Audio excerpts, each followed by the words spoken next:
Bonjour à tous, c'est Bad Furet. Alors bienvenue dans ce nouveau tutoriel dans lequel on va essayer de réaliser un inventaire. Inventaire que je vais implanter sur l'ancien tutoriel, le brouillard de guerre. On s'était arrêté sur une balle rouge qui progresse dans une map et qui dévoile la map avec le brouillard.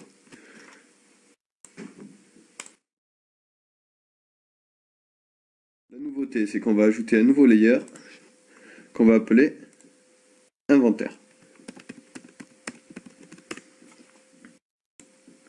Ok, l'inventaire ne bougera pas, donc on met le parallaxe à 0. Tout le reste est bon. Alors, je vais chercher une nouvelle image qui sera le fond de mon inventaire. On va la mettre d'un joli bleu. Et je mets l'origine à 0 et 0.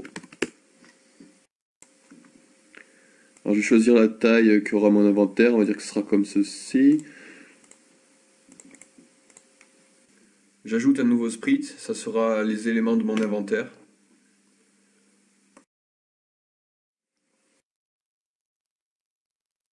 Origine en 00 également. Ok. Je vais l'appeler objet inventaire. Et le fond, je vais l'appeler inventaire fond.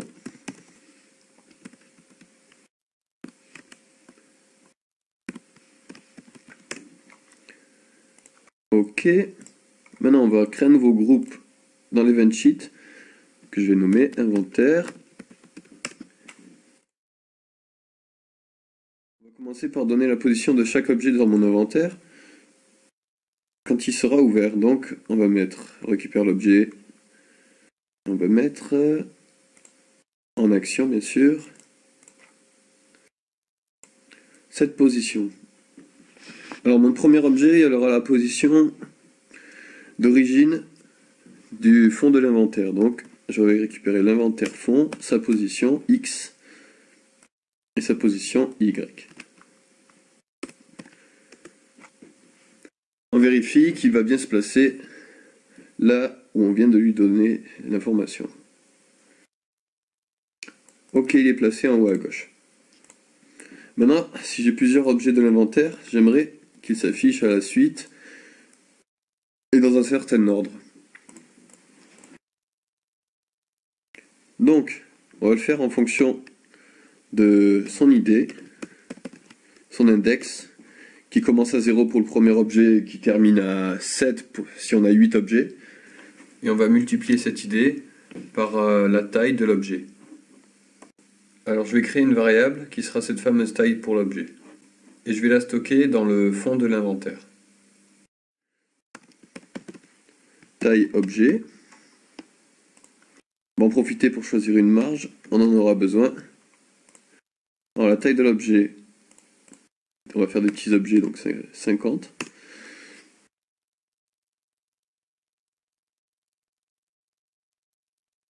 Et on va placer les objets, donc ce sera l'id multiplié par la taille de l'objet. Donc 0 pour le premier objet et 7 pour l'objet 8 par exemple. Ok. On va également donner la taille de l'objet par la variable qu'on vient de créer. Donc setSize, inventaire fond, taille objet, taille objet. Allons voir ce que ça donne. Voilà, mes objets sont placés à la suite. Je sais plus si j'en ai 4 ou 5, ils sont là. Alors voilà l'intérêt de mettre une marge, c'est que dans la taille de l'objet, on va réduire de la marge pour éviter que les objets se collent.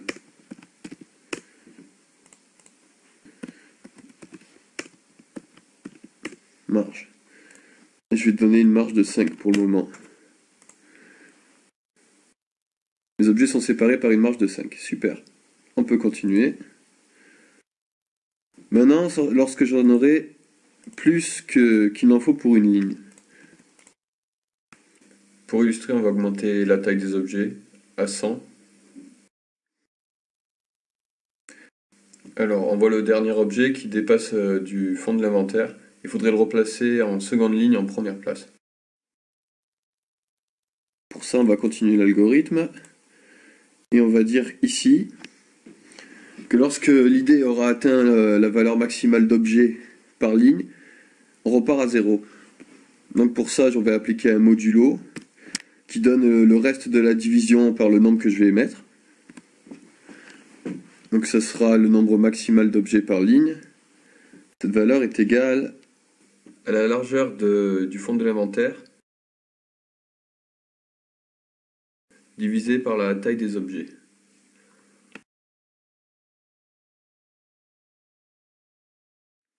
Et je vais mettre un floor ici afin d'avoir un nombre entier uniquement.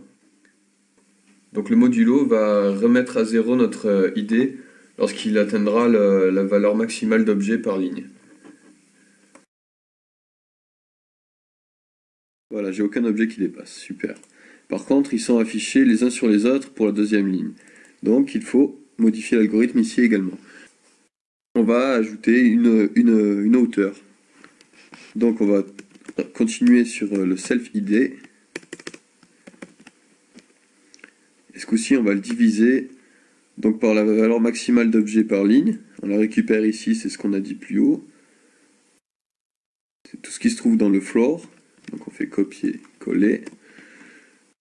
Et ici également, on va rajouter un floor pour éviter d'avoir une valeur décimale en hauteur. Et je crois que ça suffit pour placer les objets sur les lignes suivantes. On vérifie. Non, j'ai dû faire une erreur. On va revoir ce que j'ai fait. ID divisé par... Oui, bah oui. Il faut que je multiplie par la hauteur souhaitée. Donc en fait là, j'avais bien le nombre voulu pour les lignes suivantes. Seulement il faut le multiplier par la hauteur voulue. Donc ça va être la taille de nos objets encore. Inventaire fond, taille des objets. Voilà. C'est très bien, donc les deux derniers objets ont dépassé la largeur maximale et se sont retrouvés en ligne suivante. Si j'ai beaucoup plus d'objets, eh ben, ça s'affichera plus bas, etc., etc. On va vérifier. Voilà, j'en mets plein. Voilà. C'est très bien, ça fonctionne bien. Alors, ça c'était pour afficher les objets dans l'inventaire. On a fait l'algorithme qu'il nous fallait. On peut continuer l'inventaire. Ce bloc objet, va stocker les informations de mon objet. Donc, je vais lui rajouter en variable un petit nom, en texte, juste un nom, et puis ce sera tout pour le moment, juste un nom. Alors, oui, et puis on fera ça plus tard, j'ai déjà affiché et désaffiché l'inventaire avec une touche du clavier. Alors, keyboard onPressed, je vais mettre la touche I pour inventaire, c'est très bien. Et je rajoute dans le fond de l'inventaire un interrupteur ouvert.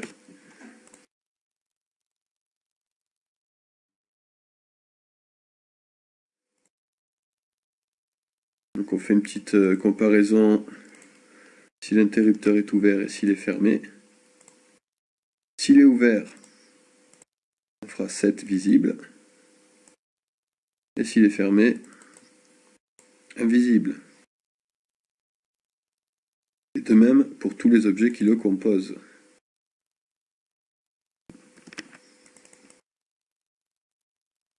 Visible, invisible. Ensuite, pour éviter de positionner tout le temps les objets, même quand l'inventaire est éteint,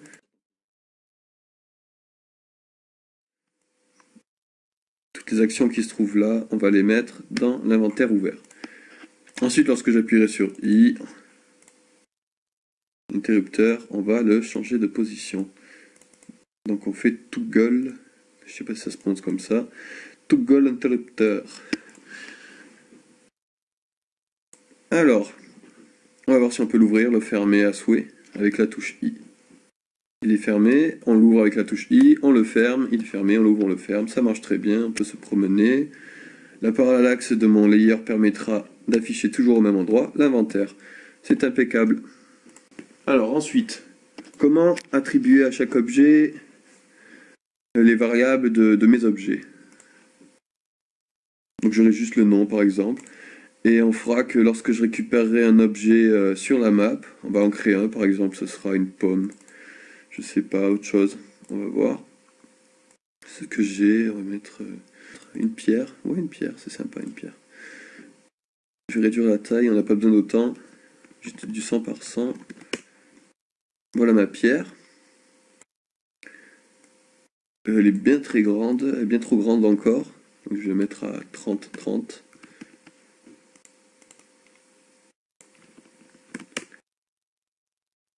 Pierre. Ok. Je vais en placer plusieurs. En event sheet, je vais mettre que lorsque la pierre, ou plutôt que le héros rencontre la pierre,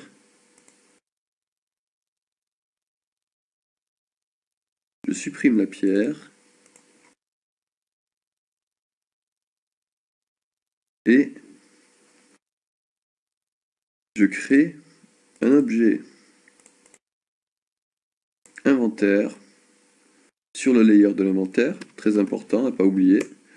La position sans mock, ça va le replacer directement. Juste ça, et puis on va attribuer un nom à mon objet. Nom, on va mettre une pierre. Voilà, bah ensuite on va mettre que lorsque j'ai déjà une pierre dans mon inventaire, on va pas créer une deuxième pierre, on va augmenter la quantité de pierres. J'aimerais bien faire ça, donc ce que je fais, je vais mettre ça en dessous. Je vais demander si un des objets a le nom de pierre. Ou si ce n'est pas le cas, donc on fait un else.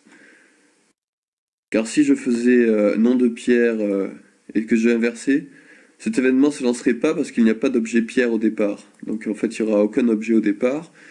Donc ceci sera faux et celui-ci sera faux. Mais si je mets un else, celui-ci sera vrai et lorsqu'il n'y a pas d'objet inventaire, celui-ci sera vrai.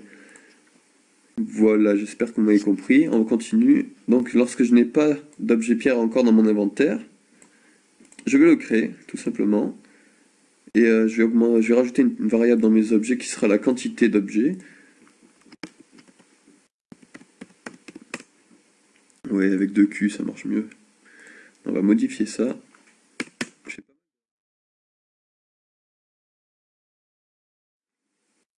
Alors, on va mettre la variable quantité à 1. Très bien. Et lorsque je rencontrerai une pierre et qu'il existe déjà un objet pierre dans mon inventaire, on va ajouter 1 en quantité. Donc add 1. Pour l'instant, il n'y a pas de valeur maximale de quantité. On peut en avoir autant qu'on veut de pierres dans l'inventaire. C'est pas très grave, ça, il faudra le modifier si on veut plus tard. Allons voir comment ça se passe maintenant. Alors, il me faut bien évidemment un premier objet comme ça dans mon jeu, sinon ça ne marchera pas. Ce que je fais souvent dans pas mal de jeux, c'est que je rajoute un layer que j'appelle banque d'objets. Et je rajoute cet objet qui ne nous sert pas au départ, ici comme ça. On n'est pas obligé d'avoir ici sur ce layer un premier objet. La banque objet le contient déjà. Et ce layer ne sert qu'à ça d'ailleurs, ce layout ne sert qu'à ça.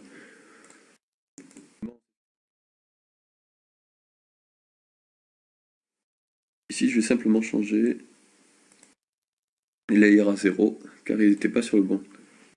Donc, je me déplace, je récupère des pierres, elles sont dans mon inventaire, et voilà, ça fonctionne.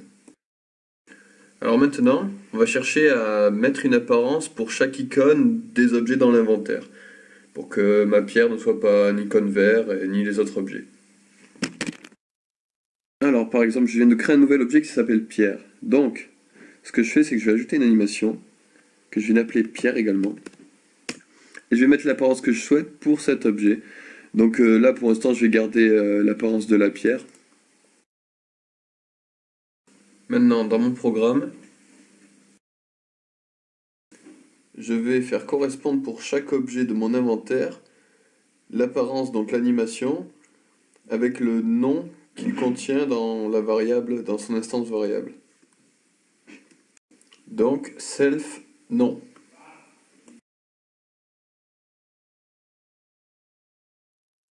Alors, j'ouvre mon inventaire, il n'y a rien, je récupère un objet de pierre, et je devrais avoir des pierres. C'est super.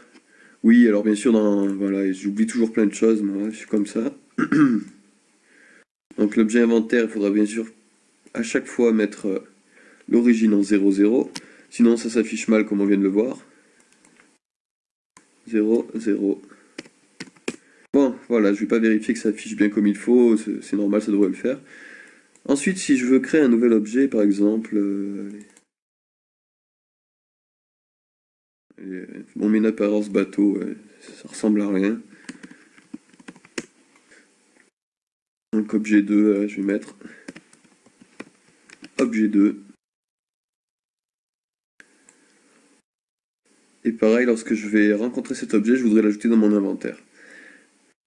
Pour éviter de reproduire 500 fois cet événement avec tous les objets différents, je vais créer une famille. Alors, dans la famille, je mettrai tous les objets que je peux récolter. Donc ici, j'ai une pierre et j'ai l'objet 2. Je vais renommer la famille en objet. Récoltable. Impeccable. Donc, on collision avec objet récoltable. Détruire l'objet récoltable. Ensuite, je vais rajouter une variable ici qui sera le nom de l'objet.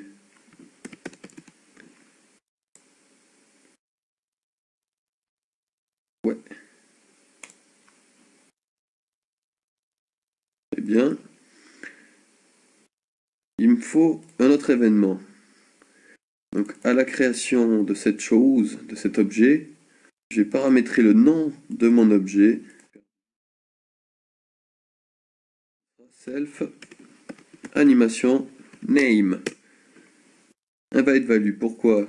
Oui, moi je sais pourquoi. Parce que je demande un nombre. Je me suis planté ici. Donc, on va dans mes variables de la famille. Et le nom est un texte. Oui, bon, bien sûr, on peut toujours pas le changer parce que je l'ai utilisé.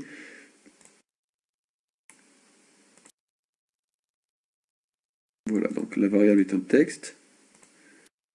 Quand je crée un objet, on va régler cette variable nom sur l'animation.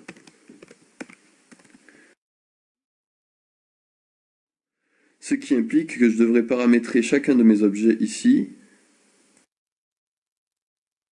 Et je devrais changer le nom de défaut par l'objet, le nom de son objet. Donc ça sera une pierre ici. Je change l'apparence du second objet parce que finalement je l'aime pas. Je vais prendre autre chose. On s'en fout, mais ça sera une balle, voilà, une balle de loto. Rename, ça sera une balle. Ensuite on va modifier le code. Donc nous on avait paramétré pour un objet qui s'appellerait pierre. Maintenant on va avoir plusieurs objets différents. Donc on va changer ça. Et on va prendre le nom inscrit dans la variable de la famille. Nom. S'il y a un objet qui contient déjà le nom, on va l'ajouter en quantité. Sinon, on va en créer un nouveau qui portera le nom. Donc, objet récoltable. Nom. Et on met en quantité 1 quand c'est la première fois. Ok. Voilà, ça marchera pour tous mes objets qui se trouvent dans la famille objet. Maintenant, pour bien vous montrer que ça marche, je vais afficher le nom sur l'objet. Alors j'ajoute un objet texte.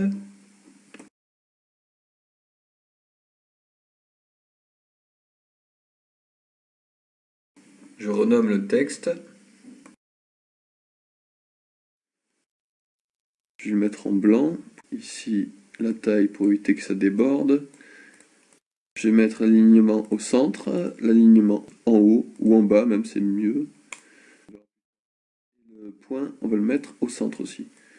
Comme ça, il sera sur l'objet et le texte sera affiché en dessous.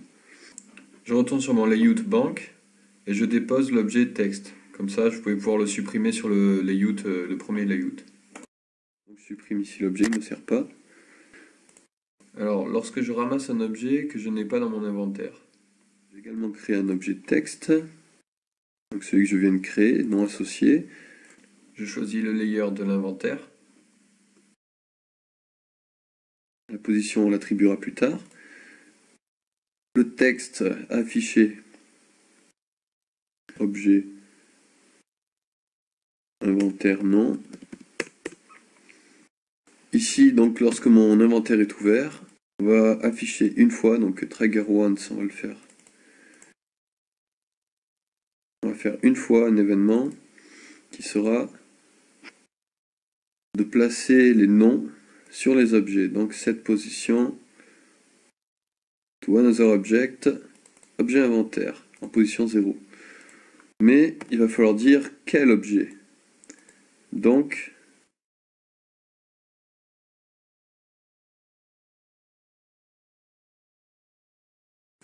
et je veux celui qui est égal au texte de l'objet texte.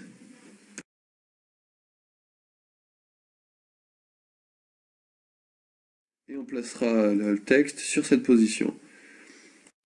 Par contre, il faut faire autre chose, c'est qu'on va faire cette action pour tous les objets texte. Voilà, donc pour tous les objets texte, on récupérera l'objet inventaire qui nous intéresse, donc celui qui est égal au nom, et on placera le texte sur cet objet. Alors pour commencer, je devrais en avoir aucun. Voilà, je récupère une pierre, et je devrais avoir un objet pierre qui s'appelle pierre. C'est super. Alors maintenant, on va s'occuper de la visibilité des objets texte. Je retourne dans mon event sheet, et donc, lorsque le menu est ouvert, je mets la visibilité à visible, et lorsqu'il est fermé, je mets la visibilité à invisible. Voilà, alors ensuite je voulais recentrer le texte car il ne s'affichait pas au bon endroit, donc on va pas faire sur la position de l'objet 0 car c'est l'origine qui est en haut à gauche, c'est ce qu'on a défini. On va plutôt faire une position avec des valeurs, donc je reprends la position de l'origine, objet X et objet inventaire Y, sauf qu'en X je vais rajouter la moitié de la largeur de l'objet qui est égale donc à objet inventaire width sur 2. Donc là c'est pour recentrer. Ensuite ce que je voudrais faire c'est que j'aimerais afficher la quantité d'objets dans ce même texte. Alors j'ajoute une action qui sera set text inventaire non. Ensuite on rajoute la variable de la quantité, donc objet inventaire quantité, sauf qu'entre deux j'ai oublié de mettre un petit texte qui va faire le lien entre les deux variables, donc un espace, un multiplicateur, et ça devrait faire l'affaire. Bon, évidemment ici pour chaque texte, à chaque fois qu'on va chercher le nom associé à ce texte, ça va plus marcher parce que là je vais changer le texte directement, ça ne va plus marcher comme il faut. Donc il faut changer là, ça sera plus la valeur du texte, il faut changer ça. Il faut qu'ici on ait une valeur constante parce que quand je vais la modifier là, ça ne marchera plus. Donc à quel moment déjà j'ai attribué ce nom au texte? C'est là. Donc je récupère l'objet de texte et on va lui ajouter une petite variable que j'appellerai nom associé. Et ça sera un texte évidemment. Donc à ce moment-là, au même moment où j'attribue le nom pour la première fois, je vais faire cette value au nom du texte qui sera égal à objet inventaire nom. Ok. Donc du coup ça même je vais le supprimer, elle ne sert plus à rien cette ligne. Et c'est ici pour chaque texte, on va récupérer l'objet qui a en variable nom la variable non contenue dans le texte, non associé. Et on va mettre la position de l'objet et on va également régler le texte. Donc je récupère une première pierre, une seconde pierre, et j'en ai bien affiché 2. Ici j'aurai une balle, je récupère encore une pierre, j'aurai 3 pierres. Ok. Voilà, l'inventaire est placé, on pourra également utiliser tous les objets ici pour faire des actions. Admettons que par exemple on veut faire une action que si j'ai une potion dans mon inventaire et que je veux la consommer pour me faire récupérer des vies, alors j'appuierai sur une touche. La touche B par exemple. Alors on ajoute une condition qui va vérifier si on possède bien l'objet dans l'inventaire. Donc non égale potion.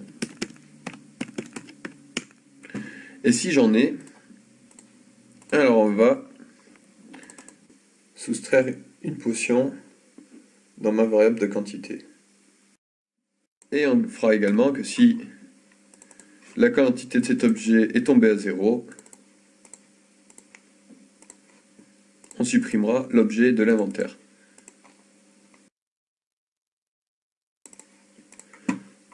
Voilà. Donc maintenant je vais créer une potion, un objet potion. Je crée un nouveau sprite, je lui attribue une image, celle-ci par exemple. Donc 20. Ouais, elle est trop petite, ça faudra plutôt mettre du 50-50. N'oublions pas qu'il faut à tous les coups renommer l'animation par le nom de notre objet. Le programme fait le reste. J'ai une potion. Et je vais l'ajouter dans les objets récoltables. Voilà, donc je vais également renommer le sprite pour que ça soit plus propre. Potion.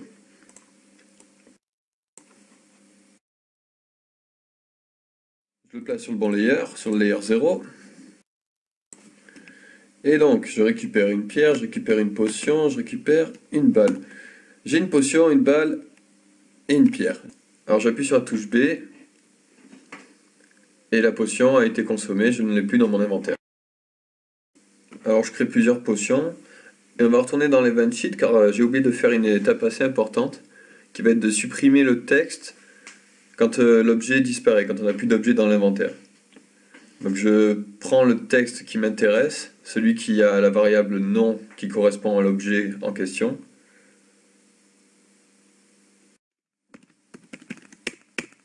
Je le récupère et je le détruis. Non associé, détruire. Ok, comme ça il disparaîtra bien de mon inventaire. Par contre, il faut que je rajoute des apparences à mon objet ici. Donc j'ai une pierre, et je rajoute 2 animations dans mon sprite. Un pour la potion, qui sera l'apparence de la potion, et un pour la balle, qui sera l'apparence de la balle.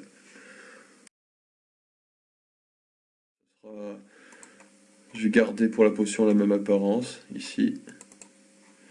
Après, même pas besoin de régler la taille, juste l'origine, parce que la taille va être réglée directement dans le programme. Ensuite la balle, je vais y mettre également la même apparence, on s'embête pas. Voilà. Et juste l'origine à paramétrer. 0 et 0. Vous gourrez pas dans les orthographes des animations, sinon ça déconnera, ça marchera pas. Alors pour finir, on va regarder une dernière fois le jeu. J'ai plusieurs potions. Alors,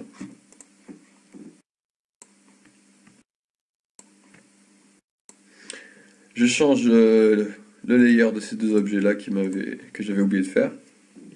Et je retourne dans mon jeu. Alors j'ai plein d'objets qui traînent, voilà, je peux explorer la map. Je vais récupérer un caillou d'abord, parce que je préfère les cailloux. Je regarde dans mon inventaire, il apparaît. Je prends une potion, je vois qu'il y a la potion qui est affichée dans mon inventaire. Je prends une balle, je prends encore des cailloux. J'avais réussi à le prendre, ça y est. Voilà, j'ai pris tous les cailloux qu'il y avait dans la map, j'appuie sur l'inventaire, j'ai 4 cailloux, une potion, une balle. Alors le texte s'affiche pas correctement dès le départ, il s'affiche pas sur la bonne position, donc ça m'embête un peu ça. On va essayer de voir pourquoi tout à l'heure. Si je bois une potion, donc j'appuie sur la touche B, hop, la potion a disparu. Je récupère une potion, elle réapparaît ensuite, donc je récupère encore une potion, j'aurai 2 potions. Alors le texte ne s'est pas bien affiché dès le départ. Pourquoi? C'est ici qu'on le positionne.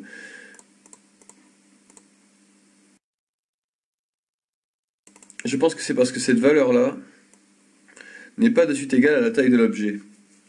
Vu que la taille de l'objet est paramétrée ici juste après.